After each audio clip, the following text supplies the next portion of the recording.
Сайн байцгаана уу? Руна ТV сувагтад автаймаар оролцгоно. Өнөөдөр би та бүхэнд Америкийн нэгдсэн улсын нэгэн алдартай тамирчинд тохиолдсон маш харамсалтай хэргийн талаар ярих гад бэлдсэн байгаа. За ингээд ярьж эхлэе. Америкийн нэгдсэн улсын Техас мужид жил болгон хавар Gravel Logs уралдаан болдог. Энэ уралдаан нь англиар Gravel буюу хайрган зам гэсэн үгнээс гаралтай, хайрга чулуутай, овоож товоосон бартаат нилээд өгсөөр замаар дугуйтай тамирчид өөдөө авирч уралддаг тийм тэмцээн байгаа. Энэ уралдаан нь Америкийн нэгдсэн улсад төдийгүй дэлхийд даяар маш алдартай. Анхан шатныхаас нэхлээд нэртэй мэрэгжлийн дугуйчид хүртэл нэг дор цугладаг. Дугуйчдын хувьд бол маш том тэмцээн байгаа. 2022 оны 5 сарын 10-нд 25 настай Мория Вилсон энэ Gravel Logs-д оролдохоор Техас руу нисэж ирдэг. Тэрээр энэ удаагийн тэмцээний хүчтэй өрсөлдөгч гэж хүмүүст нэрлүүлж байсан. Уралдаан болох өдөр нь бол 5 сарын 14-ний өдөр байсан. Өөрөөр хэлбэл бууснасаа 4 хоногийн дараа тэмцээнд орохоор төлөвлөгдсөн байсан. Мория уралдаанаас өмнө найзынхаа очоод бие баг зэрэг суллаж аялалч гэсэндээ баг зэрэг хийж байгаад тэмцээндээ орохоор 4 хоногийн өмнө ирсэн байсан. За Мориагийн тухай танилцуулахад түүний аав Эрик Вилсон Америкийн нэгдсэн улсын үндэсний шгшээн цанын тамирчин байсан. Харин нах зэгч нь Нордикийн цанын тамирчин бөгөөд Олимпийн наадамд 2 удаа оролцож байсан. Удамд амьдсан спортын хүмүүс байсан гэсэн үг. Дээрээс нь түүний төрлөх нутаг Вермонт мужид нь үүл болгон хүн бүхэн цанаар гулгадаг зундаа уулын дугуй маш их хөгжсөн тийм бүс нутаг байгаа. Ингээд Мория байгалийн жамаар анхандаа бол цанын тамирчин болохыг мөрөөдөж байсан. Сургуульд элсэж орохдоо Олимпийн аваргууд маш олноор нь төрүүлсэн элит цаны сургуульд элсэж орсон. Үүнийхээ дараа Америкийн нэгдсэн улсын өсвөрийн улсын аваргад Альфийн цангаар 3 дугаар байр эзэлсэн. Насанд хүрснийхээ дараа Дартмут их сургуульд элсэж Альфийн цанаар үргэлжлүүлэн гулгаж эхэлсэн байгаа. Ингээд ер нь бол түүний спортын карьер нь маш хурдтай дээшээ өсөж хөгжиж байх үедээ спортын карьерт нэг асуудал гарсан. Тэр нь юу вэ гэх юм бол шгшээ багийн сонгон шалгаруулалтын өмнө Мория өвдөгний бэртэл авсан. Тэгээ энэ бэртэл нь бол нилээд ноцтой байсан. Үүнээсээ болоод ер нь бол хоошдоо цанаар гулгах ямар ч боломжгүй болсон байгаа. Гэхдээ Мориагийн хувьд бол амархан бууж өгөөгүй, тасралтгүй нөхөн сэргээ хэмчилгээ, булчингийнхаа хүчийг сайжруулахын тулд дугуй унах дасгалыг хийж эхэлсэн. Гэтэл үүнээс ч илүү дугуй спортоор ер нь бол төрөлхийн авиастай гэдэг нь тодорч гарч ирээд тамирчин болохоор шийдэн. Дундаа бол ялангуяа нөгөө Gravel Racing буюу хайрган дугуйн төрөлд орохоор шийдсэн. Мориагийн хувьд болохоор зөвхөн 2022 оны байдлаар л гэхэд маш олон тэмцээнүүдэд орж төрүүлсэн. Түүний чадвах нь бол тэргүүний тамирчидтай харьцуулахад бараг ойролцоо очиж исэн. Түүний гаргасан хамгийн том амжилт нь нэг уралдаанд тэр 1-р байранд ороход 2-р байрын тамирчин нь бүр түүнээс 25 минутын зөрүүтэй барайнд орж ирсэн байгаа. Тэгэхээр бол бүр маш хурдан байсан гэсэн үг. За ингээд Мори Техаст бусан 5 сарын 10-ны орой найзынхаа гэрт ирээд ачаагаа буулгаад тэр дорол шууд унтчихсан. Дараа өдөр нь хотын төвдөх усан бассейнд орж сэлхээр төлөвлөсөн байсан.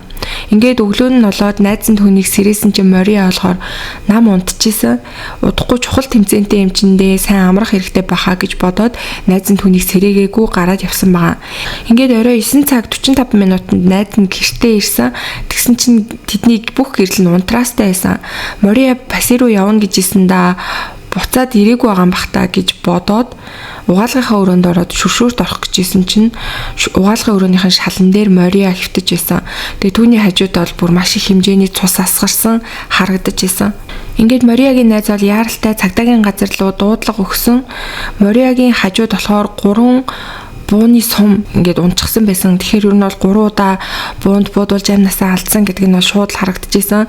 Толгоор нь 2 удаа, зүрхэн тус газарт нь 1 удаа буудсан байсан. Цагдаа нар ингээд гэр орныг нэгжээд үтсэн чинь Мориагийн өндөр үнэтэй уралдааны дугуй нь алга болсон байсан.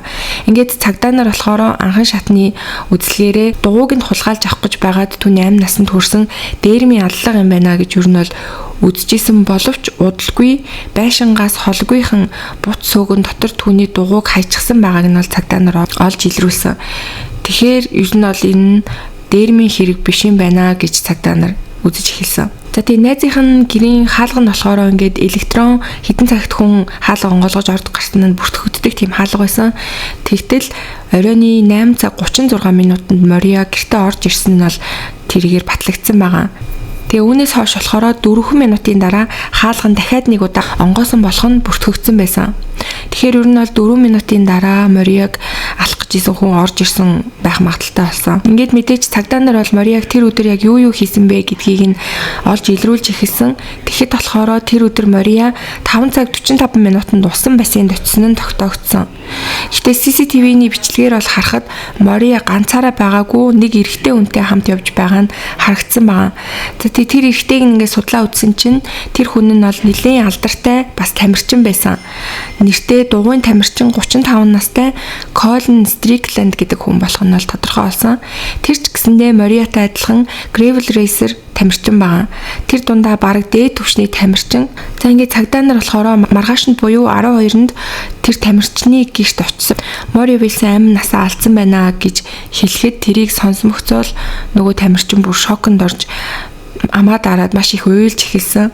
Өчигдөрхөн л надтай хамт сэлж байсан штэ гэж хэлээд ер нь бол нэлээд цочролд орж байгаа нь харагдсан. Тэгээ түүний үед болохоор яг өөрийнхөө мэдж байгаа бүх үзүүлүүдээ цагдаа нарт хэлж тэдэртэй хамтарч ажиллах болно гэдгээ бас илэрхийлсэн. За ингээд мэдээж түүнээс цагдаа нар бол байцаалт авсан. Тэгэхэд оройн 5 цаг орчим Colin Мориаг авахаар найзынх нь гэрийн гадаа ирсэн. Өөрийнхөө мотоциклтай очисон учраас хойд суулталтаа суулгаад тэр хоёр хамтдаа бассейн руу очисон гэж байгаа. Тэгээ 1-2 цаг орчим бассейнд сэлж байгаад тэгээд бассейнасаа хоёлаа гарч ирээд нилээ өлссөн байсан учраас бассейны ойролцоо байсан хоолны газарт хоол идчихээд тэгээд оройн 8 цаг 35 минутанд Мориаг найзынх нь гэрийн гадаа хөргөж өгөөд буулгаад тэгээд Colin шууд гэрлүүгээ харьсан гэж цагдаа нарт мэдүүлсэн. Тэгээ яг энэ мэдүүлэг нь болохоор CCTV-гээр бас баталгаажаад бүгдээрээ яг Colin үнэн хэлж байгаа нь баталгаажсан. Тэгээд Мориа 8 цаг 36 минутанд гэртээ ороод араас нь 8 цаг 40 минутанд хэн нэгэн орж ирсэн гэсэн үг байгаа. За ингээд CCTV-г шалгаж ирсэн цагдаа нар бол нэг чухал улмөрийг олсон. Colin явснаас яг 1 минутын дараа нөгөө рестораныг тойроод хар өнгийн SUV автомашин гарч ирсэн байгаа. Машины ард дугуйн твш байрлсан байсан. Тэгээд тэр твш нь болохоор нөгөө машины улсын дугаарыг нь халахалчихсан байсан учраас номер нь бол яг сайн харагдахгүй байсан. За тэгээд цагдаа нарын хувьд CCTV-г бүр илүү ингээд сайн шалгасан чинь яг нөгөө Colin Moria хоёрыг хоолнд орж явах үеэр рестораны CCTV-д бол яг тэр машин маш олон удаа бичигдсэн байсан. Тэр хоёрын хоол идж байгаа рестораныг тэр хар машин ингээ олон удаа тойрч байгаа нь бичигдсэн байсан. Тэгээ тэр бичлэгийг ингээ яаралт нягталтал тэр машин ардаа дугуйн твштэй байсан. Аз болоход харин яг нэг өөр өнцгөөс авсан бичлэг дээр нь машины дугаар харагдаж чадсан. Ингээд цагдаа нар бол номероор нь машины эзнийг шуурхаас шалгаж илрүүлэхэд 34 настай Caitlin Armstrong гэдэг хүн болох нь тогтоогдсон байгаа. Кейтлингийн хувьд бол Мориатай ямар ч холбоогүй, тэр хоёр бол бие бинийгээ огт таньдаггүй байсан гэдэг нь батлагдсан. За ингээд цагдаа нар болохоор Кейтлинийг шалгаж үдчих үед хэрэг гарсан үед болохоор Кейтлиний утасны сүлжээнд тасарсан болох нь бол тодорхой болдог.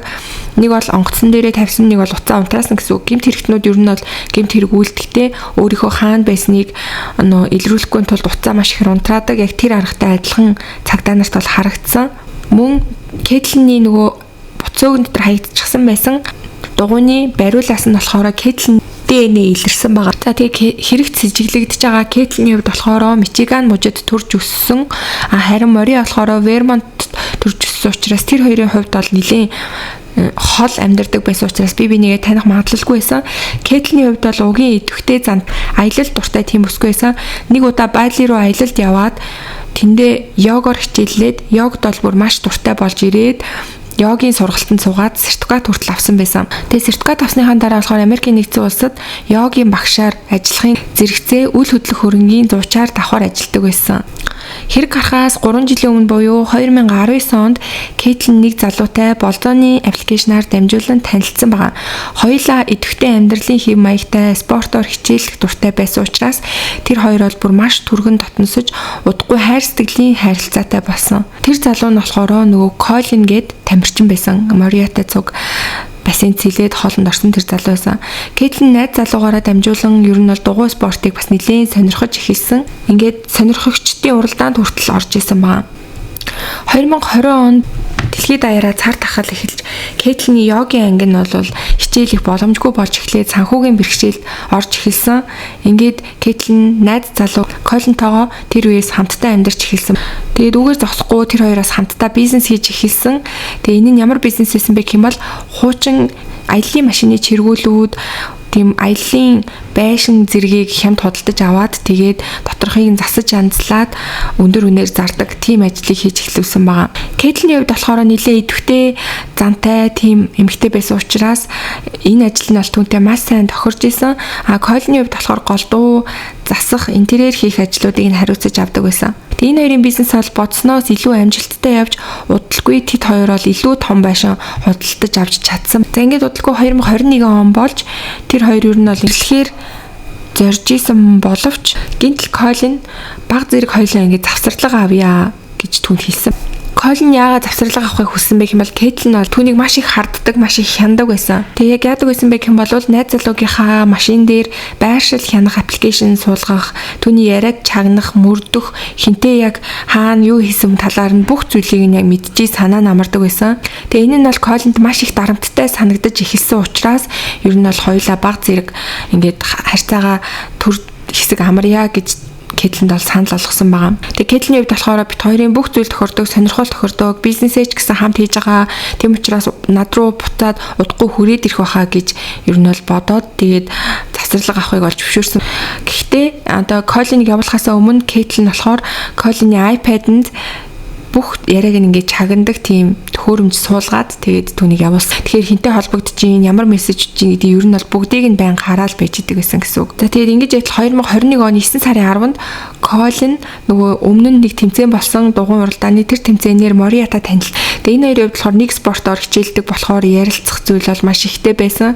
Тэгээд дараа нь энэ хоёрын хувьд болохоор 7 хоног болцсон. Гэхдээ эцэст нь бол яг бит хоёр тохирохгүй байна. Зүгээр найзууд байя гэж шийдээд ер нь бол зүгээр найзын харилцаатай тэгээд баг зэрэг хаяа хоорондоо чат бичдэг тийм харилцаатай болсон байсан.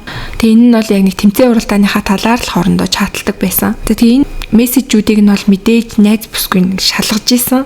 Тэг үүнийг шалгаад ер нь бол өөр эмэгтэйтэй уулзж яана л гэж тэр шууд бодож исэн. Тэг нэг удаа бол Кейтлин шууд Мориа руу залгаад чи Колинтэй дахиж уулзах юм бол би чамайг ална шүү гэж бүр сүрдүүлж исэн байгаа. За ингээд цаг хугацаа өнгөрөөд 2022 оны 5 сарын 10 болж хэрэг гарснаас үрдэ 2-7 хоногийн дараа Кейтлинийг гол сэжигтнэр үзэж цагдаа нар баривчилсан. Гэхдээ мэдээж бол шууд адалгын гэх тийм нотлох баримт байхгүй байсан. Тийм учраас Кейтлинийг эхний ээлжинд болохоор хулгайн гэмт хэрэг гэж үзээд түүнийг ингээд цагдаагийн газарт дуудаж баривчилсан байгаа. Тэр нь юусэн бэ гэх юм бол өөрийнхөө картаар биш нэг өөр хүний картаар нүүрэндээ ботокс тариулж исэн нь илэрсэн нэг тийм хэрэг байсан. Тэгээ энийгээр нь сэжиглэж ийна гэд түүнийг цагдаагийн газар бол түр саатуулах гад авчирсан байсан. Тэгээд цагдаагийн газартай хугацаандаа бол мэдээж цагдаа нар түүнээс ярилцлага авч явахдаа хэргийг нь хүлээлгэх тийм төлөвлөгөөтэй байсан. Тэгээд тэгж аваад түүнийг баривчилсан цагдаа нар болохоор нөгөө машиныхаа бичлэгийг үзүүлээд энэ таны машин мөн үү гэд асуусан. Тэгсэн чи Кейтлин тийм миний машин мөн байна гэж хүлээн зөвшөөрсөн. Тэгээд тэгвэл чи яага Мориагийн гэрт очисон бэ гэж цагдаа нар шууд асуусан. Тэгсэн чинь Кейтлин бол юу ч хэлэхгүй, ямар ч үг хэлэхгүй ингээд живчмээгүй болчихсон. Тэнгүүд нь цагдаа нар болохоор нөгөө нэг одоо харддаг тэр зангийн хөдөлгөж байгаад хэлүүлэе гэж бодоод танай хуучин найз залуучин Мориата нэлийн дотн харилцаатай бололтой энэ өдөр тэр хоёр хамт уулзаж усанд сэлээд мөн хамтдаа хоол идсэн юм шиг байлээ. Энэ хоёр баг уг нь болцсон юм шиг байлээ гэх тиймэрхүү юм ярьж эхэлсэн. Тэгсэн чинь Кейтлин бол ингээд гинтл бүр маш ууртай царайтай болж царайн дээр нь ууралсан төгссөн тийм сэтгэл хөдлөлүүд гарч эхэлсэн. Тэгээ хэдийгээр юм ярихгүй байгаа ч гэсэндээ биеийн хилэмжүүд нь бол маш ширүүн болж эхэлсэн байгаа. Тэгээ байцаагч нарын хувьд дахиад жаахан шахах юм бол баг хэргийн хадлаар ярьчих юм байна гэд яг үзчихсэн тэр үед цагдаа нарын хувьд маш том алдаа гаргасан байсан. Энэ нь юу вэ гэх юм бол одоо Кейтлинийг байцааж явах явцдаа түүний төрсөн онсаар өдрийг буруу биччихсэн байсан. Тэгээ цагдаа нарын хувьд болохоор яг ингээ буруу мэдээлэлтэй хүнийг байцаах ирэхгүй байдаг учраас түүнийг сулж явуулахаас өөр аргагүй болсон. Кейтлинийг сулж явуулсны дараа Кейтлин Мориаг удаа дараа зандал хийлж байсан баримтууд түүний гэрээг нь шалгаж үзэхэд түүний гэрт нь буу байсан. Тэр бууны сум нь болохоор нөгөө Мориагийн хажууд исэн сумтай яг таарсан байгаа. Ингээд янз бүрийн нотлогоонууд цугларсан учраас цагдаа нар Кейтлинийг баривчлах зөвшөөрөл аваад Кейтлинийг баривчлах гад гэрлүүн очиход Кейтлин аль хэдийн алга болчихсон, гэртээ байхгүйсэн. Тэр бүх сошиал хаягуудаа устгаад машина хямдхан зараад Нью-Йорк руу ниссэн болох нь тодорхой болсон. Нью-Йоркд бунгутаа галт тэргээр Нью-Жерсид байдаг дүүгийнхээ гэрлүү очисон нь хүртэл тогтоогд. Тэгээ цагдаа нар болохоор мэдээж Нью Жерси рүү түүний дүүгийнх рүү очисон. Тэгэхэд бол дүүгийнхаа гэрт бас байхгүйсэн. Манай эгч Техас руу буцаад явчихсан штэ гэж дүү нь хэлсэн. Би түүнийг онгоцон цуулгаж өгөөд ирсэн гэж хүртэл дүү нь хэлсэн. Тэгээ цагдаа нар болохоор нөгөө бүртгэлээс түүнийг Техас руу буцсан байгаа эсхийг шалгаж үзэхэд Кейтлин Техас руу буцсан бүртгэл байхгүйсэн. Тэгээ цагдаа нар болохоор дүүгийг харсан чинь нэлээд адилхан царайтай байсан болохоор дүүгийнх нь паспортыг нь асуусан чинь паспорт байхгүйсэн. Тэгээд дүүгийнх нь нэрээр шалгаад үзсэн чинь дүүгийнхаа паспортаар Коста-Рика руу нэг талын тасалбар аваад явсан болох нь бол бүртгэгдсэн байгаа. Коста-Рика гэдэг газар нь болохоор уул толгод халуун ашаан ширэнгээрээ алдартай тийм газар байгаа. Тэгээд Америкийн нэгдсэн улс биш бүр хаасан Коста-Рика руу явсан учраас одоо тэрийг яаж баривчлана гэд цагдаа нар бол нэлээд сандарч эхэлсэн. За ингээд Кейтлиний найз нөхдүүдээс нь хүртэл ингээд цагдаа нар асуугаад байцаалтаад байж итл нэг найзтайгаа холбогдсон. Тэгээ нэг хостелд амьдарч байгаа гэсэн зүйл хэлсэн болохыг цагдаа нар илрүүлээд Коста-Рика руу явсан маань. Гэтэ Коста-Рика нь болохоор маш олон хостелтэй учраас яг хаана буусныг нь тогтооход бас нэлээд хэцүү байсан. Тэгээ Кейтлиний хараас бол цагдаа нар ингээд маш их хааж явсан. Тэгж жагаад түүнийг Коста-Рикод ч гэсэндээ яг очиод амьдрахын тулд нөгөө йогийнхоо багшийг хийж байгаа гэдгийг нь олж илрүүлж чадсан. Гэхдээ яг хаана хийж байгааг нь барьж юусоо чадахгүйсэн. Тэгээ түүний араас хөөцөл цөөрлөсөн. Тэгээ энд байгаа гэд тэр газар нь очихоор алга болчихно. Дахиад өөр газар байгаагаа очихоор алга болчихдог. Ер нь бол өөрийг нь хайж байгааг мэдээд маш олон газар руу ингээд цугтаад яваад исэн. Тэгээ цагдаа нар бол байнгыг ард нь хоцроод исэн байгаа. Цагдаа нар болохоор түүнийг баривчлахын тулд Facebook дээр йогийн багш авна гэсэн өндөр цалинтай авна гэсэн тийм зарыг нийтэлдэг байгаа. Тэгэх юм бол магадгүй Кейтлин мөнгө олох гээд ажиллаж байгаа юм чаа хүрээд ирж магадгүй гэд тийм зарыг тавьсан. Тэгэд нэлээд тоног хүлээсэн боловч ирж уулзж байгаа хүмүүс дотор бол ерөөсөө Кейтлин байхгүйсэн. За тэгээ ер нь цагдаа нар за энэ үр дүнг боллоо, энэ арга болио гэд яг бодож исэн тэр үед нэг эмэгтэй ирсэн. Тэгээ тэр эмэгтэй болохоор өөрийгөө Ари гэж хэлсэн. Тэгээ түүнийг ингээд ажиглахад бол Кейтлинтэй ерөөсөө адилхан биш шал өөр харагдаадсан. Яагаад гэх юм бол хамраа боочсон, битүү боочсон тийм бэнттэй байсан. Тэгээ түүнээс болохоор өсний өнгөн ч гэсэндээ шал өрөнгөтэйсэн. Тэгээ цагдаа нар түүнээс яагаад хамраа боцсон юм бэ гэж асуусан чинь далаа дээр серфинг хийж агаад тэгээ бэртчихсэн юм аа. Тэгээд хамраа болгоцсон байгаа гэж хэлдэг. Тэгээ цагдаа нар болохоор түүнийг бол бүр маш сайн ажиллаж исэн. Тэгж агаад нүдийг нь ингээ хартал яг л Кейтлиний нүд мөн байсан бусад зүйл нь өөр байгаа ч гэсэндээ ер нь бол хүний бүх юм өөрчлөгдсөн ч гэсэндээ ганц яг нүдний харц огт өөрчлөгддөггүй. Тэгээ энийгээр нь ч гэсэндээ цагдаа нар бол маш олон хэрэгтнийг барьдаг тийм туршлагатай. Тэгээ Кейтлиний нүд бол яг л мөн байсан. Ингээд мөрдөгчд бол шууд түүнийг баривчилсан. Кейтлиний үед бол би Ари та нар намайг андуурж ийн гэж мэдээж бол шууд эсэргүүцчихсэн. Тэгтээ бол Кейтлин мөн байсан байгаа. Ингээд хэрэг гарснаас 50 хоногийн дараа Кейтлинийг ууггүй хайсны эцэст ингэж арай хийж баривчилж чадсан. Кейтлиний хувьд болохоор нөгөө Коста-Рика руу ирэнгүүтээ өснийхөө өнгийг өвчлөөд бүр гоо сайхны мэдсэл хүртэл ороод уруулын филлер, дух хөргөлт, хамрын мэдсэл хүртэл орчихсон байсан байгаа. Тэгэхээр ер нь бол танихад нэлээд өөр харагдчихсан гэсэн үг. Тэгээ ингэж явж байхдаа бол йогийн багшаа хийсэрлээсэн байгаа. Йогийн багшаа хийж ер нь бол мөнгө олж амьдарч исэн. За тэгээд цагдаад баригдаад шүүх хурлаа хүлээж байсан Кейтлин 2023 оны 10 сард шоронгоос бүр зүгтсэн байгаа. Тэгээд өсөрч нэг хашаад авч бууж байхдаа хөлөө гэмтээгээд зүгтах оролдлого хийсэн. Тэгтээ бол 10 минутын дотор цагдаа нарт баригдсан. За ингээ 2023 оны 11 сард анхан шатны шүүх хурал нь болоод прокуророос түүнд бол 90 жилийн хорхиалыг оноосон байгаа. Тэгээ одоо болохоор Техаст байдаг эмэгтэйчүүдийн шоронд хоригдож байгаа юм билэ. Тэгээд түүний хувьд болохоор Мориагийн гэр бүлд бол нөхөн төлбөр олгож мөнгө өгөх ёстой байсан. Гэвч яг өөрийнхөө бүх хөрөнгийг дүүгийнхаа нэр дээр бас тэгээ нөгөө хуучин найз залуугийнхаа нэр дээр хуваагаа шилжүүлж гисэн байсан. Өөрийнх нь нэр дээр ямар ч мөнгө байхгүй. Тийм болохоор тэдний гэр бүл тохирогчийн гэр бүлд бол ямар ч мөнгө өгөх боломжгүй гэж одоо гүрээсээр л байгаа юм билэ. Хүмүүсийн хувьд болохоор түүний хуучин найз залуугийн нэрт үнэхээр холбоогүй юу гэдэг дээр бас эргэлдэж байгаа. Үнэхээр холбоогүй байсан бол яагаад одоо тэр Кейтлин өөрийнхөө хөрөнгийг тэр залуу руу ингээд шилжүүлж өвлүүлж байгаа юм бэ? Тэгвэл тэр залуу нь мөнгийг нь авсан юм бол Мориагийн гэр бүлд ч гэсэндээ тэр мөнгийг нь өгж болно штэ. Өөрөөс нь болж ингээд хүн амнасаа алдчихсан байхад гэж хүмүүс бол бас тэр найз залуугийн буруутгаж байгаа. За ингээд өнөөдрийн та бүхэнд бэлтгэж хүргэсэн хэрэг маань найз залуугаа хардаж ингээд сэрдснээс болоод ямар ч гин буруугүй тэмцээнд оролцох гээд ирчихсэн байсан Америкийн маш ирээдүйтэй дугуйн спортын тамирчны амь насыг хөнөөсөн ийм харамсалтай хэргийн талаар та бүхэнд бэлтгэж хүргэлээ. Тэгээ та бүхэн бас энэ хэргийг сонсоод өөр төрж байгаа сэтгэлээ комент бичээд бинтийгээ хуваалцаарай. За ингээ өнөөдөр ч гэсэн миний бэлдсэн дугаарыг сонссон та бүхэндээ маш их баярлалаа. Удахгүй эргээ дараагийн дугаараар уулзцгаая.